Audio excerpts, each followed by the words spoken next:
നമസ്കാരം കൂട്ടുകാരെ, ഞാൻ പീറ്റർ ചോളു. കരിയാപ്പില ഇങ്ങനെ കാട് പോലെ വളരണമെങ്കിൽ ഇങ്ങനെ ചെയ്താൽ മതി.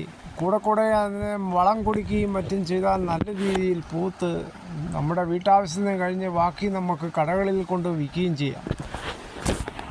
യഥാർത്ഥത്തിൽ നല്ല പരിചരണമൊന്നും ആവശ്യമില്ലാത്തതും നമ്മുടെ അടുക്കളത്തോട്ടത്തിലെ ഒരു നിത്യ സംഭവമാക്കി കരിയാപ്പില വളർത്തിയെടുക്കുകയും ചെയ്യാം. കാട് പോലെ മീൻ വെട്ടുന്ന ഒരു കത്രിക എടുത്ത് അതിൻ്റെ തലപ്പ് നല്ല രീതിയിൽ കട്ട് ചെയ്ത് കൊടുത്താൽ അതിൽ നിന്ന് ശിഖരങ്ങൾ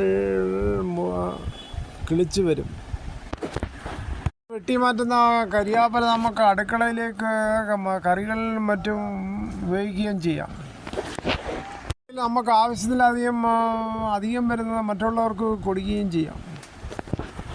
ശരീരത്തിന് വളരെയേറെ പോഷകസമൃദ്ധമായ ഒരിലയാണ് ഈ കറിവേപ്പില.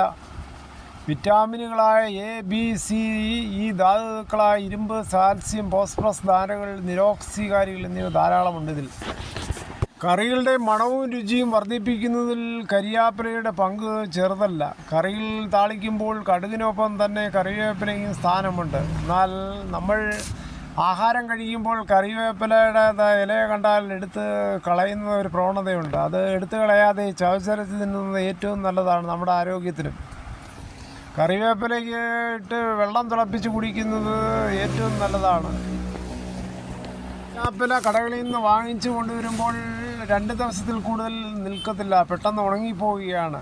കറിവേപ്പില കഴുകി വൃത്തിയാക്കി ഒരു കോട്ടൺ തുണിയിൽ നിരത്തി ഇടുക. ജലാംശം നന്നായി മാറിയാൽ അടപ്പ് മുറുക്കമുള്ള കുപ്പിയിലാക്കാം. 1 മാസം വരെ കറിവേപ്പില ഇങ്ങനെ സൂക്ഷിക്കാവുന്നതാണ്. എന്തിനാണ് കടകളിൽ പോയി വാങ്ങിക്കുന്നത്? നമുക്ക് ഗ്രോ ബാഗിലോ ചെടിച്ചട്ടിയിലോ മറ്റും ഡ്രമ്മിലോ വളർത്തി കരിയാപ്പില നമ്മുടെ വീട്ടിൽ ആവശ്യമായി ഉപയോഗിക്കുകയും ചെയ്യാം. വിഷരഹിതമായ കരിയാപ്പിലയ്ക്ക് വീടുകളിൽ തന്നെ ഉണ്ടാക്കാൻ ശ്രമിക്കുക. കരിയാപ്പിലയിൽ നിന്ന് എന്തെല്ലാം നമുക്ക് കിട്ടുന്നു അതെല്ലാം ഈ കരിയാപ്പിലയ്ക്ക് നമ്മൾ കൊടുക്കേണ്ടി വരും. നമ്മുടെ അടുക്കളയിൽ തന്നെ വേസ്റ്റായി കിട്ടുന്ന ഉള്ളിത്തോല്, വെളുത്തുള്ളിത്തോല്, പച്ചക്കറി വേസ്റ്റുകൾ, മറ്റ് മുട്ടത്തോടുകളും പുളിപ്പിച്ച കഞ്ഞവെള്ളമൊക്കെ ഇതിൻ്റെ ചവിട്ടി കുഴിച്ചിട്ടാൽ നല്ല രീതിയിൽ നമുക്കത് പ്രയോജനം കിട്ടും. ഇല നല്ല രീതിയിൽ വളർന്ന് പന്തലിക്കുകയും ചെയ്യും.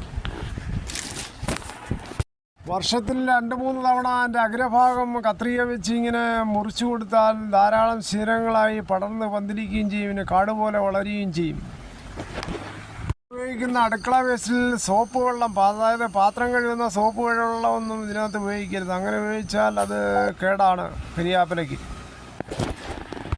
ചർമ്മത്തിൻ്റെ ആരോഗ്യം സംരക്ഷിക്കുന്നതിനോടൊപ്പം തന്നെ തലമുടിയുടെ വളർച്ചയും സഹായിക്കുന്ന ഈ കരിവേപ്പില നമ്മൾ വേണ്ട രീതിയിൽ സംരക്ഷിച്ചാൽ വേണ്ട പ്രയോജനങ്ങൾ കിട്ടും. ചർമ്മം തിളങ്ങാനും തലമുടിക്ക് കരുത്ത് നൽകാനും കറിവേപ്പില വെള്ളം ദിവസവും കൂടി ശീലമാക്കുന്നത് നല്ലതാണ്. അതോടുകൂടി ഈ വീഡിയോയുടെ പൂർണ്ണമാകുന്നു. നിങ്ങൾക്ക് ഇഷ്ടമായെങ്കിൽ ഒരു ലൈക്കും ഒപ്പം നിങ്ങളുടെ വിലയേറിയ അഭിപ്രായങ്ങളും.